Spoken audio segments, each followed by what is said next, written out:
Да, привет, у нас последний на сегодня автор, это ХП Максим из города Симферополя. И он нам покажет свою игру под названием Collect Collect. Привет.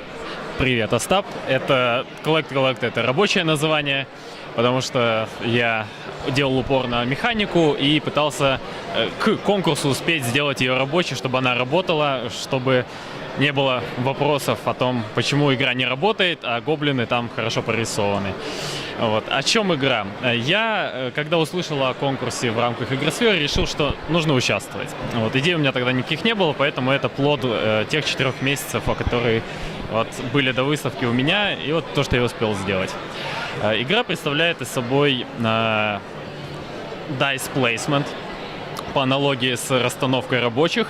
Вот. Только каждый игрок, стартуя с 3 кубиками своего цвета, может закончить игру с кипой разноцветных кубов, которые позволят ему хитро обращаться с полем. Вот. Сейчас у меня все поле — это комнаты, выставляя нужные требуемые комбинации, в которые игрок может получать победные кристаллы и свойства комнат, которые позволят модифицировать активные кубики, чтобы дальше выполнять условия комнат. Есть рынок, то есть количество цветных кубов 3 типов, которые может купить игроки, ограничено, и чем их меньше, тем они дороже. И трек очков. Он базово используется для чего? Во-первых, в зависимости от того, чем ближе игрок к победе, тем у него отличаются возможности модификации. То есть вот стартовая зона, первая половина игры. Когда игрок требуется что-то вот изменить, ему чуть-чуть не хватает, он делает шаг назад и может добавить, либо вычесть из любого кубика значение единицу. Вот. Также, когда игрок достигает клетка узник, помеченная римской 1, вот, игрок может забрать этот кубик себе своего цвета и использовать его в следующих бросках, начиная отсчет кристаллов заново, да. Вот. Таким образом, можно это делать, можно не делать, все смотрится по обстановке. И каждый ход игрок бросает свои основные кубы, все, те цветные, которые он покупал в прошлые ходы и не использовал, и смотрит, что же он может сделать. Например, нас очень много сейчас вышло троек, 2 единицы, пара, 5. Что? Например, здесь, на этой карте, она позволяет поставить основной кубик, это всегда требование, и кубик одного из 3 цветов. Пара. Они должны быть одинаковыми, то есть это может быть пара на единицах, пара на 4, 3 и так далее. Соответственно, игрок получает 2 кристалла, двигается вперед, и все остальные игроки теряют кубик того же цвета, каким эта комната была активирована. Это взаимодействие с другими игроками, не дать им возможность сделать свои комбинации. Если нет... Да, сейчас красного куба вот у черного игрока мы видим нет, и ничего не срабатывает. Но эта карта также вращается в конце. Что дает нам вращение? Во-первых, когда карта повернулась в 3-й раз, она выходит из игры, и на ее место выкладывается новое. Это первое. То есть поле будет и возможности, которые она дает, будут меняться в течение игры. Второе. На картах есть символы дверей, открытых и закрытых.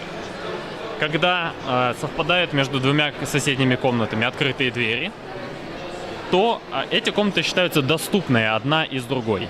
Что это значит? Если бы я активировал вот в этой ситуации, между этими комнатами здесь есть проход открыто. Я активирую, получаю свои очки. Но так как эта комната доступна, игрок, который играет черными кубами, тоже получает кристалл победы. Этим на поле начинает возникать тактическое соперничество за какие-то места и за повороты. Вот, собственно, в этом сейчас и заключается игра. Мне еще ее предстоит доработать. Я услышал на выставке большое количество отзывов о том, что можно было бы изменить. В принципе, все сошлись на мнении, что она работает, вот, но нужно убирать еще шанс кубов для того, чтобы было и весело их кидать, и всегда можно было с ними что-то сделать. Да, это модификаторы, чтобы можно было больше возможностей влиять на удачу. Да. Я так понял, значение кубов зависит только, ну, важно только одинаковые значения, чтобы выстрелять в одну комнату, Есть, да? есть еще карта, которая два любых куба, то есть ты выставляешь два любых куба, там значок плюс. То есть просто два ставишь, получаешь свойства. Есть еще один тип карт, который по-другому взаимодействует с игроком. Это так называемая красная зона. Тут красная каемка, ее плоховато видно, конечно. Когда игрок ставит туда свои кубы, здесь вот можно поставить свой, он должен быть самым большим, и два любых. Например, мне не нужен синий и свой единиц. Здесь значки между ними больше или равно. Он не получает сразу эти очки победные. Его ставка должна дойти до его следующего хода. И ее могут перебить. Перебивается большим значением. Поставить там 5, 5, 2, 3 он перебьет. Вот. Очков здесь дается много, и, соответственно, давать противнику такой шанс никто не будет. И все будут модифицировать, ломая свои планы на какие-то другие комнаты, они будут стараться перебить. Вот, это вот все основные механики, которые сейчас в игре реализованы. Я только как-то не до конца понял. А как покупаются? Да. Рынок. Каждый раз, когда ты ставишь комнату, ты получаешь очки, выполняешь свойства и оставляешь кубик своего цвета, но использованный цветной возвращаешь на рынок. Их там становится больше, они становятся дешевле. Вот. Соответственно, вот это вот все ушло. Можно, конечно, как лягушка на камне сидеть и зажимать это, но когда-нибудь придется их использовать. А покупать как? Покупаются они за свои основные кубы, в зависимости от текущего курса. То есть вот я кину 6, 6, 4. Да. Это позволит мне, допустим, 4. Ты просто эти кубы не выставляешь в дело, а заместо них покупаешь. Чтобы на следующий ход получить цветные, да, и использовать их. То есть 4, например. Вот сейчас вот у нас самый первый, когда все полные, за 3 покупаются и выше. 4 и выше. Я могу купить один из этих. Ну, шестерки я покупаю любой.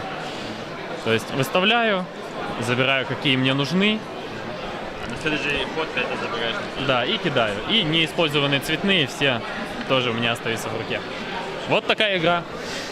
Ну да, любопытная очень механика, есть интересные идеи. Ну, как-то с первого впечатления еще не хватает каких-то вот украшательств. Ну, не украшают какие-то дополнительные механики, чтобы делать более разнообразный процесс. Потому что оно как-то пока кажется как костяк механик, хороший костяк механики. То есть, а еще нужно, чтобы... Ну, ты сказал. Ну да, этого я добивался, этого я добился. К сожалению, я добился только этого. Не, ну это начало, да. А вообще... Так, интересные задумки, приятные кубики. Ну, много кубиков это всегда приятно, когда играешь много кубиков. Осталось, чтобы удача всегда благоприятствовала игроку, чтобы она никогда его не наказывала. И тогда это будет весело играть. Спасибо, удачи в развитии проекта, творческих идей. Всего хорошего. Саш, пока.